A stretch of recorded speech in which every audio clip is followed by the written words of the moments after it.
All right, this is Kevin Cook. Thank you for coming back to Heavy Construction Equipment Podcast. In this episode, we're going to talk about how to choose the right heavy equipment for storm cleanup.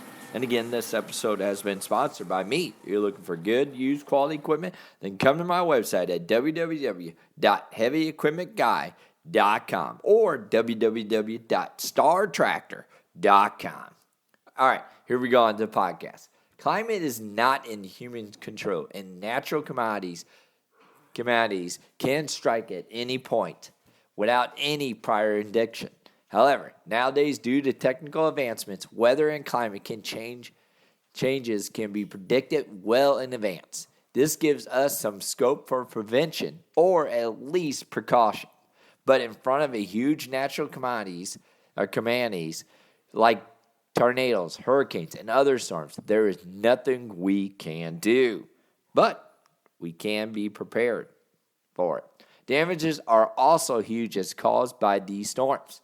Not just the cyclones and tornadoes, but the snowstorms can also cause great damage or great disaster.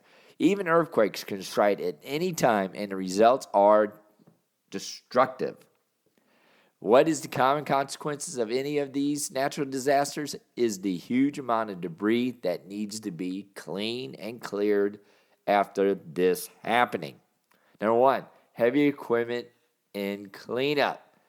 From the uproots of trees to the broken down buildings, roofs, damaged roads with concrete and mud, dust, dirt, and everywhere, it becomes absolutely difficult to get back to the daily lifestyle. Even after a snowstorm, the amount of snow that is deposited on the roads block the roads completely. Hence, to clean them up, heavy equipment plays a huge role.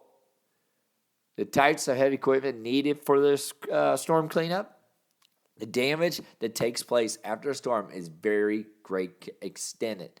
The houses, the concrete buildings, the mighty structures, even the huts collapse. In case of the road, they have serious damage by amount of downpour that falls through the storms or follows the storms. The pitch, the debris, the asphalt comes out of the road. I mean, you have sinkholes in certain places.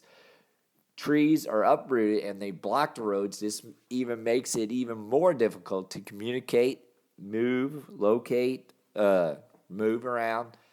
So to clean this debris, to make everything just as usual, there are a few types of heavy equipment that must be needed. These would include excavators, track loaders, dozers, cranes, wheel loaders, backhoes, dump trucks. You name it, they're going to pull it out if they have to. Backhoes, everything, Each of these would serve a special purpose while performing the cleaning tasks after the storm. Next, choosing the right equipment. Now that you know about the different types of equipment that you'll need to choose in order to clean up the storm damage and debris, you must know the factors that you need to consider while buying or hiring them. Number one, types of damage. This is the most important factor that you can consider. The type of damage that has been caused by the storm is more important thing that you need to decide to have the right equipment. You need to decide whether you need to clean the snow or remove the tree logs or clean the debris. Next, own or hire it out. The next most important thing is whether you need to own your equipment or hire them.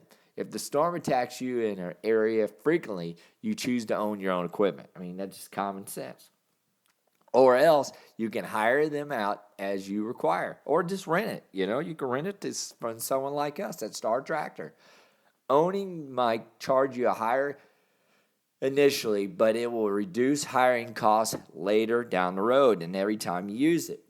You can rent it out when you're not in need of it, and it will be added income to you.